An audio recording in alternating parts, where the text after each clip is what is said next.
And welcome to SPM IS Academy. Today we will analyze the Assam Tribune newspaper of 29th May 2020. Please note you can download the PDF version of today's newspaper analysis by clicking the link given in the comment section. You can download the PDF version of April 2020 magazine from our website spmisacademy.com.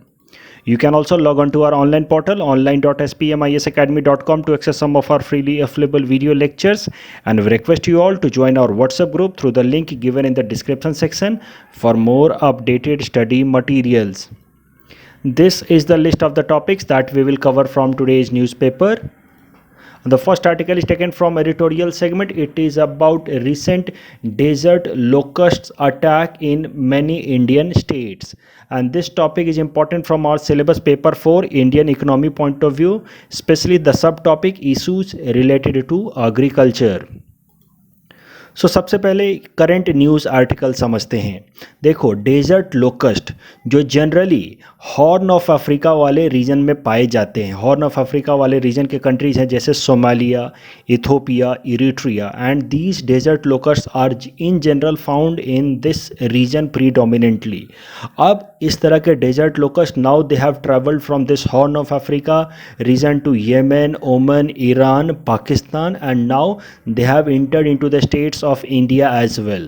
And now they have not just entered into the border states of India like Rajasthan and Gujarat, but they have also entered into the central and mainland Indian states like Uttar Pradesh, Maharashtra, Madhya Pradesh, and even Punjab. तो इस article की मदद से हम समझने की कोशिश करेंगे कि आखिर ये जो रिसेंट डेजर्ट लोकस्ट अटैक है इसके पीछे कारण क्या है और इससे इंडिया को क्या क्या नुकसान उठाना पड़ सकता है। सबसे पहले लोकस्ट के बारे में ब्रीफली समझ लेते हैं। देखो, लोकस्ट इस साल बहुत न्यूज़ में रहा है, तो इससे सवाल आने के चांसेस बहुत ज़्यादा हैं। ऑलरेडी लोकस्ट से रिलेटेड 2-3 आर्टिकल हम कवर कर चुके हैं, बट फिर भी एक बार ब्रीफली लोकस्ट्स के बारे में देखते हैं। Locusts are part of grasshopper family. इस तरह के हिंदी में इनको टिड्डे बोलते हैं। ये ग्रास होपर फैमिली को ये बिलोंग करते हैं, and they are highly mobile insects. आप देखते होंगे एक जगह से दूसरे जगह कितने फास्ट तरीके से मूव कर सकते हैं, and they can even cross across many countries and they can cause damage to many crops. And there are mainly 4 species of locust: desert locust, migratory locust, Bombay locust and tree locusts. अब जरा सा इस current news को समझने के लिए कि आखिर क्यों लोकस्ट इतने सारे नंबर्स में इंडिया के अंदर इंटर हुए हैं और इस बार लोकस्ट अटैक इतना प्रीडोमिनेंट क्यों है, इसको समझने के लिए एक बार हमें briefly life stages of desert locust को समझना चाहिए कि किस तरीके से वो उनका लाइफ स्पैन होता है, वो किस किस स्टेज से गुजरते हैं इन देयर लाइफ। एक बार इस साइकिल की मदद से आप लाइफ स्टेजेज ऑफ लोकस्ट देख सकते हैं। देखो, of course locust start with eggs, so उनकी लाइफ एग्स के साथ स्टार्ट होती है। When adult locust they engage in mating and that leads to breeding of eggs, और एग्स के बाद then their young phase is known as nymph phase. इस nymph phase में इनके जो विंग्स होते हैं वो पूरी तरह से डेवलप नहीं होते हैं, लेकिन इस निम्फ फेज में इनकी जो ईटिंग कैपेसिटी होती है वो बहुत ज़्यादा होती है, और फिर धीरे धीरे निम्फ फेज से दे move into adult phase in a period of about 4 to 7 weeks, and then again in adult phase they get engaged in mating, and as a result of that mating they breed eggs, and then adult grasshoppers, adult locusts, they die. तो एक बार जरा जो इनका first stage है life का, that is egg stage, उसको जरा सा डिटेल में समझते हैं। The mature locust lay eggs as a result of breeding and they need bare grounds for laying eggs. इस बात को समझने की ज़रूरत है हमें अच्छे से कि ये जो मैच्योर लोकस्ट होते हैं ये अपना leg in general in general bare grounds पे, उनको खाली ज़मीन चाहिए in order to lay their eggs, and that is why they prefer desert area for laying eggs. So desert area is their most preferred land for laying eggs, और इस कारण से ये लोग ये हॉर्न ऑफ अफ्रीका वाला region या north Africa वाले रीजन को प्रेफर करते हैं। इनफैक्ट कुछ एक ब्रीडिंग येमेन या ओमन में भी होती है, क्योंकि इस एरिया में भी कुछ एक डेजर्ट मिल जाएंगे। So that is why most of the eggs breeding is done in this horn of Africa region, that is Somalia, Ethiopia, Eritrea, and some breeding of eggs are also done in countries like Yemen, Oman, also in Balochistan region of Pakistan. उसके बाद they move these eggs, the eggs break out and then the locusts in nymph stage come out of these eggs. और ये जो nymph stage के locusts होते हैं, as I have already told you, they eat a lot in their nymph stage and thus they need green vegetation for their survival. इनकी खाने की capacity बहुत ज़्यादा होती है, और अगर इनको इनकी रिक्वायरमेंट के हिसाब से खाना ना मिले तो ये ज़्यादा टाइम सर्वाइव नहीं करते हैं, इसी nymph स्टेज में ही मर जाते हैं। So as their eating capacity is very high, they need green vegetation for their survival and that is why they have capacity to destroy crops. इनका जितना वेट होता है उस वेट के बराबर वो डेली का खाना खा सकते हैं।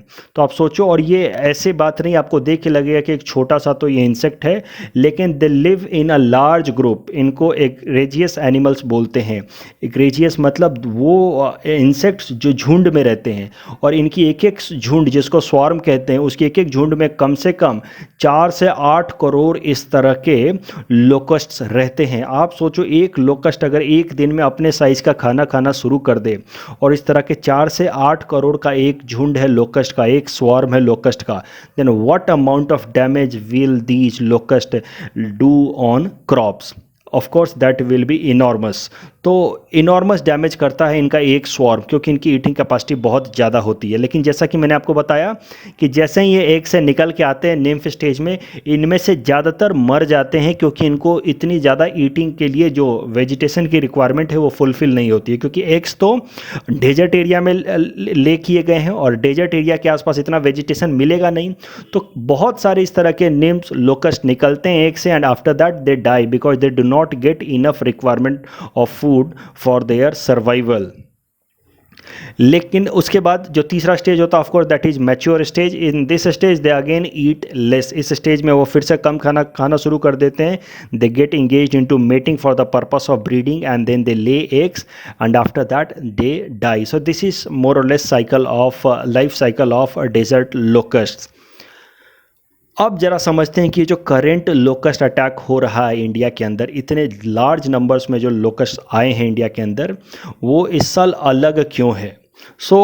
एक बात आपको अच्छे से समझनी है, that locust attacks happen in India every year. ऐसा नहीं है कि इस साल पहली बार लोकस्ट अटैक हमारे देश के अंदर हुआ है, बट ये लोकस्ट ज़्यादातर इस देखो हॉर्न ऑफ अफ्रीका वाले रीजन में ब्रीड करेंगे, और एग्स के बाद वो nymph स्टेज में जाएंगे। तो ज़्यादातर तो इसी यहाँ पे ही nymph स्टेज में मर जाते हैं। कुछ एक बचते हैं nymph स्टेज के बाद, then they get into mature stage, और फिर they move into Yemen, Oman and then through Iran and Pakistan they move into the border states of India like Gujarat and Rajasthan. तो इन जनरल हर साल लोकस्ट अटैक होता है, लेकिन इस साल का जो लोकस्ट अटैक है वो थोड़ा अलग है, क्योंकि इन जनरल जो लोकस्ट अटैक होता है वो हर साल जुलाई महीने में होता है, and that locust attack remain restricted to the states of Rajasthan and Gujarat only. लेकिन इस साल का लोकस्ट अटैक अलग इसलिए है क्योंकि the attack has happened much earlier. It has happened in the April month itself, जो कि नॉर्मली जुलाई मंथ से स्टार्ट होता है। दूसरा, जो इस साल का लोकस्ट अटैक है that is very large in size. इस साल बहुत सारे इस तरह के डेजर्ट लोकस्ट आए हैं जो इंडिया के अंदर इंटर कर रहे हैं। एंड पहले जैसे मैंने बताया कि earlier the locust attacks remained restricted to the border states of Rajasthan and Gujarat, but this year these locust have moved into the interior states of India like Uttar Pradesh, Punjab, Madhya Pradesh and Maharashtra. तो जरा समझने की कोशिश करते हैं कि आखिर इस साल ये लोकस्ट अटैक अलग क्यों है? Reason behind larger attack this year. हर साल अटैक होता है, काफ़ी नॉमिनल रहता है, इस साल बहुत सारे नंबर्स में लोकस्ट आए हैं और जल्दी आए हैं। तो ज़रा समझते हैं कि इसके पीछे कारण क्या क्या हो सकता है। देखो अभी तक कोई भी इस्टेब्लिश थ्योरी नहीं है, but according to experts there are two main reason behind such a enormous locust attack this year and that too early.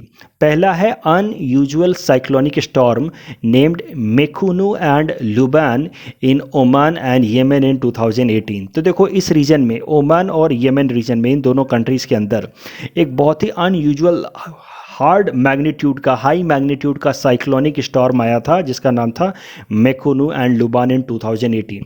ये स्टॉर्म, साइक्लोनिक स्टॉर्म इतना स्ट्रॉन्ग था कि because of this storm so many lakes, large and small lakes were created in the desert region of Yemen and Oman. And because of these small or large lakes created around desert in Yemen and Oman, many vegetation were supported. 2018 में इस तरह का storm आया, उस storm के कारण बहुत सारे छोटे बड़े यहाँ पे लेक्स बन गए और उन लेक्स के कारण आसपास में वेजिटेशंस आ गए, पेड़ पौधे आ गए। और जब पेड़ पौधे आ गए तो अब इन लोकस्ट को एक बहुत ही आइडियल कंड्यूसिव कंडीशंस मिल गया फॉर सर्वाइवल। देखो पहले इनकी प्रॉब्लम क्या थी कि एग्स होते थे डेजर्ट एरिया में, और डेजर्ट एरिया के बाद जब निम्फ स्टेज में आते हैं ये, तो इनको बहुत ज़्यादा ईटिंग के लिए रिक्वायरमेंट होती है और वो रिक्वायरमेंट इनकी डेजर्ट में फुलफिल नहीं होती थी, इसलिए ये निम्फ मर जाते थे। लेकिन अब हुआ क्या कि डेजर्ट भी मिल गया और आसपास में लेक्स के कारण इनको थोड़ा बहुत वेजिटेशन भी मिल गया। So as I said their life cycle it involves this 3 stages mainly, egg, nymph and adult. अब एग्स को मिल गया डेजर्ट और निम्फ स्टेज आते ही आसपास में इनको मिल गया वेजिटेशन टू सर्वाइव। और वो वेजिटेशन किस लिए है? Because of this cyclonic storm that created lakes and that lakes resulted into some vegetation. और इस कारण से इस साल इन जनरल जितने निम्फ्स मर जाते थे after their egg to nymph stage, वो इस साल इतने मरे नहीं, मोस्ट ऑफ देम सर्वाइव्ड। और जब ज़्यादातर इसमें से सर्वाइव कर गए तो अब वो इंडिया की तरफ मूव कर रहे हैं, क्योंकि ऑफकोर्स येमेन या ओमान या ईरान ये सब रिलेटिवली डेजर्ट हैं, सेमी एरिड रीजन है। इन सारे लोकस्ट को ज़्यादा से ज़्यादा खाने के लिए इंडिया के रीजन में ही मिलेगा और इस कारण से अब इंडिया की तरफ मूव कर रहे हैं। जो दूसरा कारण है reason behind earlier attack this year. पहला कारण तो मैंने बताया कि क्यों लार्ज नंबर में अटैक हुआ इस साल और क्यों वो बॉर्डर स्टेट तक लिमिटेड नहीं है, क्यों वो आगे भी स्टेट्स में एंटर हो रहे हैं, क्योंकि इस साल वो ब्रीडिंग ज़्यादा हुई है, उनकी सर्वाइवल रेट ज़्यादा है। अब दूसरा कारण समझते हैं कि इस साल अटैक जल्दी क्यों हो रहा है। अर्लियर अटैक हैपेंड और used to happen in July, but this year attack has happened in April itself. Reason being ये जो हॉर्न ऑफ अफ्रीका वाले कंट्रीज हैं जैसे कि इथोपिया, सोमालिया, इरिट्रिया, इन सारे कंट्रीज में इस साल अनयूजुअल बारिश हुई है, काफ़ी हेवी बारिश हुई है मार्च और अप्रैल महीने में। और इस कारण से इस एरिया के जो लोकस्ट हैं, डेजर्ट लोकस्ट, उनको काफ़ी कंड्यूसिव सर्कमस्टांसेस मिल गए ब्रीडिंग के लिए। और हेवी रेनफॉल जो इन जनरल मई जून में जाकर के होता था बिकॉज ऑफ सम मानसून, थोड़ा बहुत मानसून रेनफॉल इधर भी हो जाता था, वो इस साल किसी मार्च या अप्रैल में ही थोड़ी सी बारिश हो गई इधर, and that allowed conducive circumstances for breeding of desert locust and that led to earlier attack this year. जो बारिश जुलाई में होती थी वो बारिश इस साल मार्च और अप्रैल में ही होगी, और इस कारण से जो अटैक डेजर्ट लोकस्ट का होता था हमारे कंट्री में जुलाई के अंदर, वो इस साल अप्रैल और मई में ही हो गया। This is the reason why this year we have witnessed early attack. अब क्वेश्चन ये है that is it a matter of concern for India?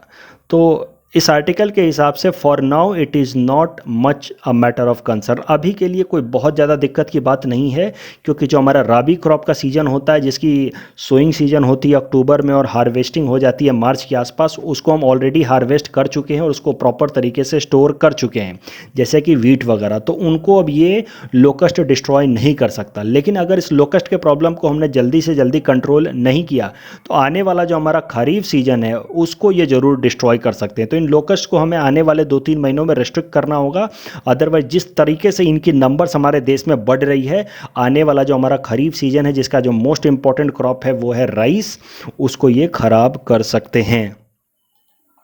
The next article is taken from international segment. It is about India rejects Trump's offer, and this topic is important from our syllabus paper 3 international relations point of view. So इस topic से related एक news article हमने कल भी cover किया था, जहां हमने देखा था that US president Donald Trump had offered a help to India and China to resolve the border disputes at line of actual control. तो डोनाल्ड ट्रंप ने ट्वीट करके बोला कि if India and China wants then Donald Trump can play role of a mediator in resolving border disputes between India and China. हाल फिलहाल में कुछ एक बॉर्डर डिस्प्यूट्स कन्फ्रंटेशन हुए हैं between Indian and Chinese soldiers at line of actual control, और इस कारण से ये ट्वीट डोनाल्ड ट्रंप का आया है। कल भी मैंने आपको बताया था कि मिनिस्ट्री ऑफ एक्सटर्नल अफेयर्स हमारी देश की जो एक्सटर्नल मैटर्स को देखती है वो इस प्रपोजल को कभी भी एक्सेप्ट नहीं करेगी। लेकिन कल जब मैंने इस आर्टिकल को कवर किया था तब मैंने आपको बताया था that till now there has been no official statement from ministry of external affairs. लेकिन आज के आर्टिकल में there has been an official statement from ministry of external affairs and indirectly हमारे मिनिस्ट्री ऑफ एक्सटर्नल अफेयर्स ने US president Donald Trump के इस offer को reject कर दिया। The spokesperson of ministry of external affairs mister Anurag Srivastava said that we are engaged with the Chinese side to peacefully resolve the issue. यानी कि सरल शब्दों में हम ऑलरेडी चाइना के साथ बातचीत कर रहे हैं और पीसफुल तरीके से इस डिस्प्यूट को रिजॉल्व कर रहे हैं। There is no need of any third party intervention. In fact China ने भी साफ साफ मना कर दिया। China rejects Trump's mediation offer on border tension with India. तो दोनों ही पार्टीज ने साफ साफ यूएस के किसी भी तरह के इंटरवेंशन को रिजेक्ट कर दिया है। इंडिया ने साफ साफ कह दिया that the issue would be resolved according to 5 agreements on border management signed between India and China between 1993 and 2013। तो इंडिया और चाइना के बीच में लगातार बॉर्डर डिस्प्यूट्स को रिजॉल्व करने के लिए कई सारे एग्रीमेंट साइन हुए हैं राइट फ्रॉम 1993 टू 2013। और हम लोग इन सारे एग्रीमेंट्स के बेसिस पे जो भी सेटअप हमने बनाया है, जो भी मैकेनिज्म हमने बनाया है, उसका इस्तेमाल करके हम अपने बॉर्डर डिस्प्यूट्स को रिजॉल्व कर रहे हैं। तो इस साल के लिए ये जो इंपॉर्टेंट इनिशिएटिव्स हैं, जो इंपॉर्टेंट प्लेटफॉर्म्स हैं इंडिया चाइना के बीच में in order to resolve border disputes, वो इस साल के लिए इंपॉर्टेंट हो जाते हैं। तो एक बार फिर से देख लेते हैं the mechanisms that have been established between India and China in order to resolve border dispute at line of actual control, क्योंकि इस साल के लिए ये टॉपिक इंपॉर्टेंट है। तो इसको एक बार फिर से देखते हैं। फर्स्ट, स्पेशल रिप्रेजेंटेटिव नेगोशिएशन एक प्लेटफॉर्म सेट किया गया जिसमें इंडिया और चाइना के साइड से, दोनों साइड से स्पेशल रिप्रेजेंटेटिव्स अपॉइंट किए जाएंगे जो बॉर्डर डिस्प्यूट्स को नेगोशिएट करेंगे, डिस्कस करेंगे और रिजॉल्व करेंगे। इंडिया के साइड से इंडिया के स्पेशल रिप्रेजेंटेटिव हैं फॉर दिस पर्पस और national security adviser and for the time being is Ajit Doval साहब। और अभी तक इस स्पेशल रिप्रेजेंटेटिव नेगोशिएशन के 22 राउंड्स हो चुके हैं, लेकिन अभी तक इसका कोई फ्रूटफुल आउटकम नहीं आया है। 1993 में ही India and China had signed an accord to reduce tension along their border with respect to line of actual control. In 2012, a joint boundary mechanism was set up to remove misunderstanding on real-time basis in case of any transgression along line of actual control. ये real time basis का थोड़ा सा मैं मतलब यहाँ समझा देता हूँ। देखो, अगर कोई भी डिस्प्यूट हुआ इंडियन और चाइनीज सोल्जर्स के बीच में, तो तुरंत दोनों साइड के DGMO, directorate general of military operations, तुरंत फोन पे बात करेंगे और इस तरह के डिस्प्यूट को उसी टाइम में रिजॉल्व करेंगे। They will not allow this dispute to linger on. उसके अलावा जो सबसे मेजर एग्रीमेंट साइन हुआ है वो है 2013 का border defence cooperation agreement. It was signed in 2013 to prevent any flare up along the undemarcated border. जैसा कि मैं आपको ऑलरेडी बता चुका हूँ, इंडिया और चाइना के बीच का बॉर्डर जो वो प्रॉपर्ली डिमार्केटेड नहीं है। That is why it is not known as international boundary, it is known as line of actual control, क्योंकि अभी तक बाउंड्री हम पूरी तरह से डिसाइड नहीं कर पाए। That is why about 40 to 50 kilometre stretch area has been left demilitarised, और उसको रिजॉल्व करने के लिए एक हमने एग्रीमेंट साइन किया है, बॉर्डर डिफेंस कोऑपरेशन एग्रीमेंट, जिसमें हमने एक दूसरे को प्रॉमिस किया है, कमिट किया है कि हम किसी भी हालात में मिलिट्री इंगेजमेंट नहीं करेंगे, मिलिट्री कन्फ्लिक्ट नहीं करेंगे। We will resolve this issue, we will resolve this boundary issue at diplomatic level dialogue mechanism. तो डिप्लोमेटिक लेवल पे हम डायलॉग करके, नेगोशिएशन करके इस बॉर्डर डिस्प्यूट को रिजॉल्व करेंगे, but we will not engage into any kind of military confrontation. The next article is taken from economy segment. It is about fiscal, financial stability and development council meeting. And this topic is important from our syllabus paper for Indian economy point of view. So सबसे पहले देखो news article समझते हैं। Yesterday finance minister Nirmala Sitharaman ji chaired a meeting of financial stability and development council, और जो इस मीटिंग का एजेंडा था that was to review the global and domestic macro economic situation. तो पूरे दुनिया भर में मैक्रो इकोनॉमिक कंडीशंस अभी पुअर हैं, the entire world is facing some sort of slow down, तो उसको रिव्यू करना पर्पस था इस मीटिंग का। उसके अलावा the purpose was to review the financial stability of banks. तो बैंक्स हमारे हाल फिलहाल में काफ़ी सारा डिस्ट्रेस फेस कर रहे हैं, तो उनको कैसे स्टेबल किया जाए, उस पर्पस से भी इस मीटिंग में डिस्कशंस हुए। And this was 22nd meeting of financial stability and development council. ये पूरे के पूरे आर्टिकल में अगर आप न्यूज़ देखें तो इस न्यूज़ में कुछ खास इंपॉर्टेंट बातें नहीं है। फाइनेंशियल स्टेबिलिटी डेवलपमेंट काउंसिल की मीटिंग हुई और इसमें कुछ इंपॉर्टेंट बातें डिस्कस हुई। That is not important from our exam point of view, but the institution financial stability and development council itself is an important topic. और इनसे रिलेटेड सवाल पूछा जा सकता है कि what is financial stability and development council. तो एक बार जरा देखते हैं कि ये काउंसिल है क्या। This council is an executive body established by an executive order of union government in 2010। देखो एक बात मैं सरल शब्दों में यहीं पे क्लैरिफाई कर देता हूँ। There are mainly 3 types of bodies. One is known as constitutional body. For example, controller and auditor general is a constitutional body because it has been established according to a provision of the constitution। Election Commission, a constitutional body. Finance Commission, a constitutional body. Second one is known as statutory body, a body that is not established according to constitution but that is established according to some law.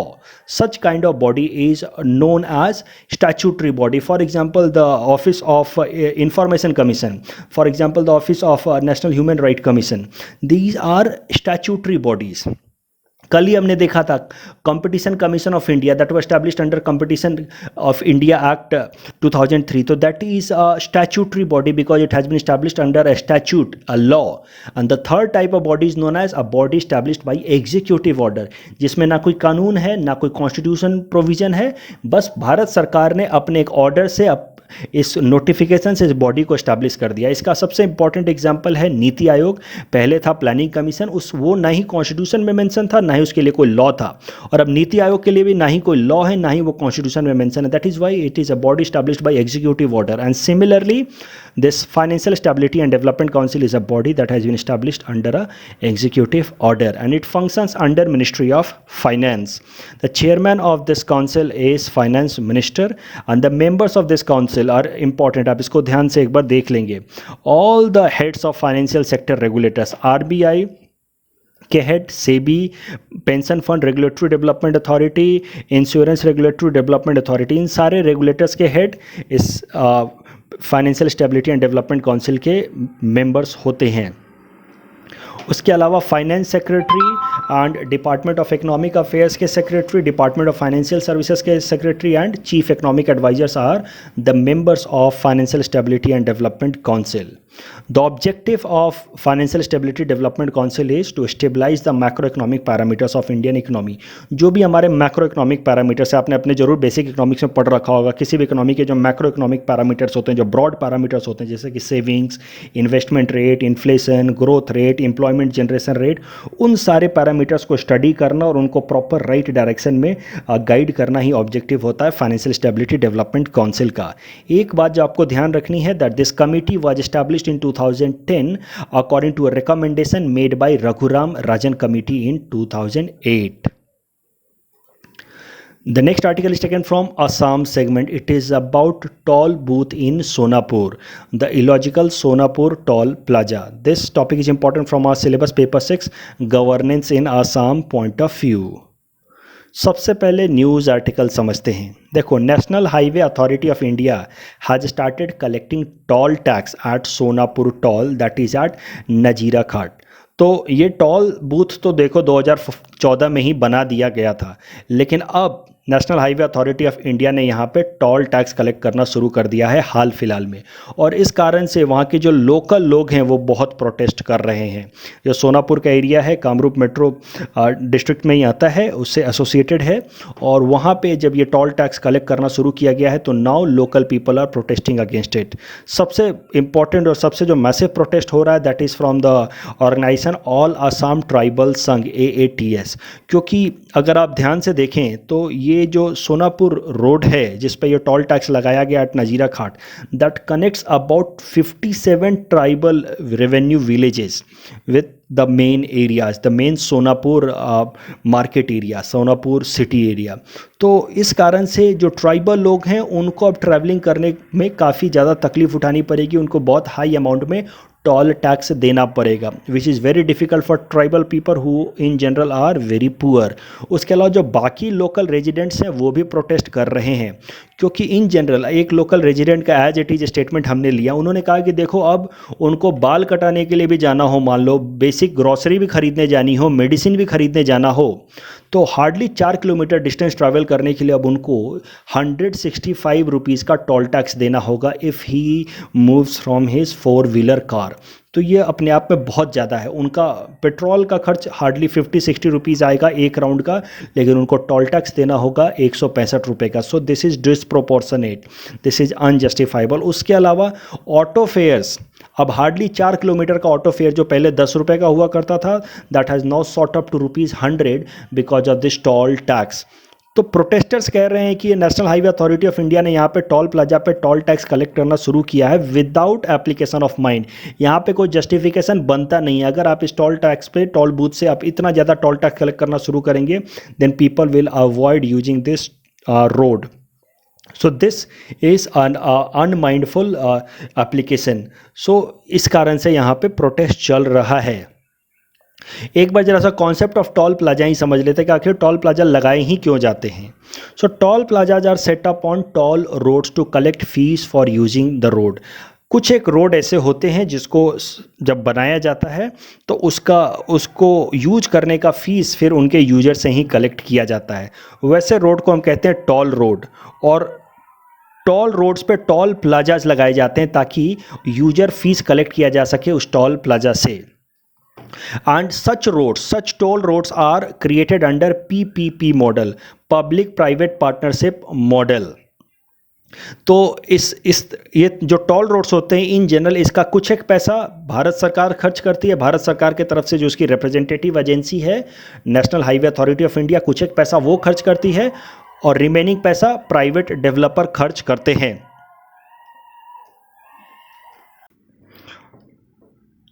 और इसके बाद National highway authority of India toll collection right pass कर देती है to the private developer for 30 years.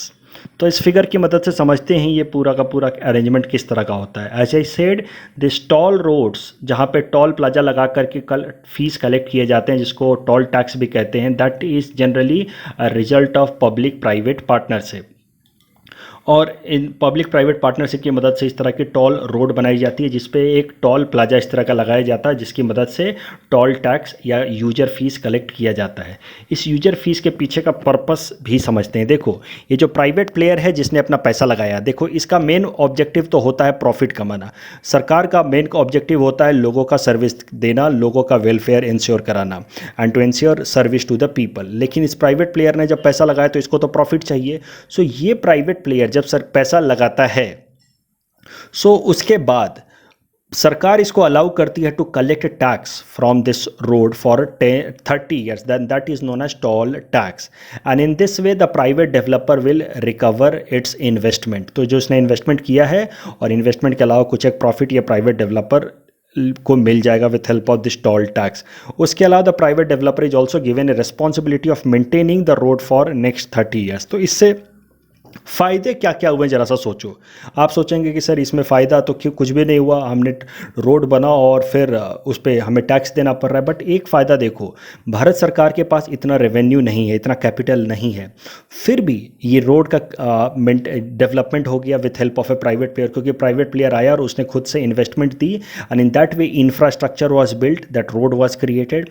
उसके अलावा आने वाले 30 सालों तक इस रोड को ऑपरेट करना, इसको मेंटेन करना, वो सारी रिस्पॉन्सिबिलिटीज़ प्राइवेट प्लेयर की है। तो आने वाले 30 सालों तक ये रोड पूरी तरह से मेंटेन रहेगा। लेकिन हाँ, इसके लिए लोगों को एक कुछ यूजर फी जरूर पे करना होगा, and that user fee is known as toll tax. देखो, इन जनरल जो भी मेरा एक्सपीरियंस रहा है अभी तक, जिस भी रोड को बनाया जाता है एज टोल रोड, जिस पे टोल टैक्स कलेक्ट किया जाता है। उसके अलावा एक ऑल्टरनेटिव रोड जरूर होता है जो भारत सरकार फ्रीली अवेलेबल कराती है to the residents, to the citizens of our country, ताकि हम उसको फ्रीली अवेलेबल कर पाएँ, यूज कर पाएँ। हाँ, जो फ्रीली अवेलेबल रोड्स होते हैं वो थोड़े उनकी क्वालिटी अच्छी नहीं होती है, उनका डिस्टेंस थोड़ा लंबा होगा, but freely available roads always होते ज़रूर हैं। I don't have ground experience of this particular case, लेकिन मुझे पूरा भरोसा है कि ये जो सोनापुर टोल टैक्स को लेकर के जो प्रोटेस्ट हो रहा है, इसका ऑल्टरनेटिव एक फ्रीली अवेलेबल रोड भी जरूर होगा। हाँ, वो थोड़ा लंबा जरूर होगा, वो थोड़ा पुअरली मेंटेन्ड होगा, बट फिर भी जो वहाँ के लोकल स्टूडेंट्स हैं, if you have any idea about it, you can give some insight on this issue in the comment section. उसके अलावा let us also discuss briefly the concept of fast tax. देखो, fast tax भी stall booth से ही related concept है, तो इसको हम यहीं डिस्कस कर लेते हैं। देखो, पिछले साल 1 दिसंबर 2019 ऑनवर्ड से अब इलेक्ट्रॉनिक टोल कलेक्शन किया जाता है जो भी हमारे नेशनल हाईवेज हैं वहाँ पे, and that is done with help of fast tax. This electronic toll collection is under national electronic toll collection program, that program was started by ministry of road transportation and highway. पहले ये fast tag कैसे काम करता है हम इसको समझ लेंगे, तो अपने आप इसका क्या क्या फ़ायदे हैं वो भी समझ लेंगे। तो कोई इस फिगर की मदद से समझते हैं। हमारी गाड़ी के ऊपर इस तरह से कहीं विंडो सील पे हमें एक इस तरह का टैग बार कोड के साथ जनरेट करा के लगाना होगा, और जैसे ही हमारी गाड़ी टोल बूथ से गुजरेगी तो टोल बूथ के ऊपर इस तरह का एक टैग रीडर होगा जो रेडियो फ्रीक्वेंसी का इस्तेमाल करके इस टैग को रीड कर लेगा, और इस टैग को रीड करते के साथ ही ये पता चल जाए कि हमारी गाड़ी टोल बूथ से गुजर रही है, और इसके साथ ही जो भी टोल फीस है 160 रुपये 170 रुपये, वो हमारा एक प्रीपेड अकाउंट से और डिडक्ट हो जाएगा। तो हमें एक प्रीपेड अकाउंट मेंटेन करना होगा। अगर हमें टोल टैक्स यूज करते हैं, जनरल ट्रैवल करते हैं, तो हमें एक प्रीपेड अकाउंट पहले से रखना होगा जिसमें हमें कुछ एक रिचार्ज करके रखना होगा 2000 5000 10,000 रुपये। और जैसे जैसे हम जिस भी टोल टैग बूथ से गुजरते जाएंगे, ऑटोमेटिकली ये टैग रीडर हमारे इस फास्ट टैग को रीड कर लेगा जो इस तरह का बारकोड होगा, और जो भी पैसा है, जो भी टोल चार्जेज हैं, वो अपने आप डिडक्ट हो जाएंगे। इससे फ़ायदा ये होगा that it will resolve the problem of congestion. Otherwise toll booth पे आप देखते होंगे अननेसेसरी कितनी सारी लंबी लाइनें लगी रहती हैं गाड़ियों की, and it leads to unnecessary congestion. Now it will make the transportation on our highways faster, smoother. In our segment 400 most probable topics for upcoming UPSC prelims, today we will cover topic number 391 to 395. Topic number 391 is supervisory action framework. RBI has revised supervisory action framework for urban cooperative banks. The supervisory action framework is similar to prompt and corrective action framework which is imposed on commercial banks. According to this revised supervisory action framework, the urban cooperative banks will face restrictions for worsening 3 parameters. First, when the non-performing asset exceeds 6% of their net advances, सरल शब्दों में जितना उन्होंने advance या loan pass करा उसे 6% से ज़्यादा अगर उनका एनपीओ हो जाए तो उनके अगेंस्ट ये सुपरवाइजरी एक्शन फ्रेमवर्क इंपोज कर सकती है आरबीआई। उसके अलावा when the losses are incurred for 2 consecutive financial year or losses have accumulated on the balance sheet, or if the capital adequacy ratio falls below 9%. Please attempt this question that is based on this topic. Topic number 392 is about important wildlife sanctuaries in news this year. Dhyan Ganga and Tipeswar wildlife sanctuaries in Maharashtra, and Netravali and Mahadevi wildlife sanctuaries in Goa. Please attempt this question that is based on this topic. Topic number 393 is about INS Vikramaditya. INS Vikramaditya is a modified Kiev class aircraft carrier. It was built in 1987 and it has served first of all Soviet Navy और वहाँ पे इसका नाम था Baku. Later on रसिया ने इसको rename कर दिया as Admiral Gorshkov under Russian navy, and the same vessel जो पहले सोवियत नेवी में था फिर रसिया के पास आ गया after disintegration of USSR, the same vessel was passed on to India as INS Vikramaditya. तो हमने उसी वेसल का नाम फिर से कर दिया INS Vikramaditya. The vessel can carry more than 330 long-range multi-role fighters with anti-ship missile, air-to-air missile, guided bomb and rocket. It was retrofitted with Barak missile system that is jointly developed between India and Israel. It is based at its home port at Karwar in Karnataka. Please attempt this question that is based on this topic. Topic number 394 is about Zonal Council. Zonal Council are statutory bodies established under States Reorganization Act of 1956. The act divided country into 5 zones: North, Central, East, Western and Southern zone, and provided Zonal Council for each zone. The North Eastern Council was created under a separate Act of Parliament known as North Eastern Council Act of 1971. The objective of all such zonal council is to promote cooperation and coordination amongst states. And the Union Home Minister is chairman of all such zonal council. Please attempt this question that is based on this topic. Topic number 395 is about yellow rust. Yellow rust is a fungal disease where yellow stripes of powder or dust appears on the leaves and leaf seeds of wheat crop. Please attempt this question that is based on this topic. This is the answer of question number 386 to 390 that we had given in yesterday's newspaper analysis. Today's question number 391 to 395 can be attempted by students and you can submit the answer in the comment section. We will be sharing answer of these questions in tomorrow's newspaper analysis. That's all from our side for today. Thanks for watching.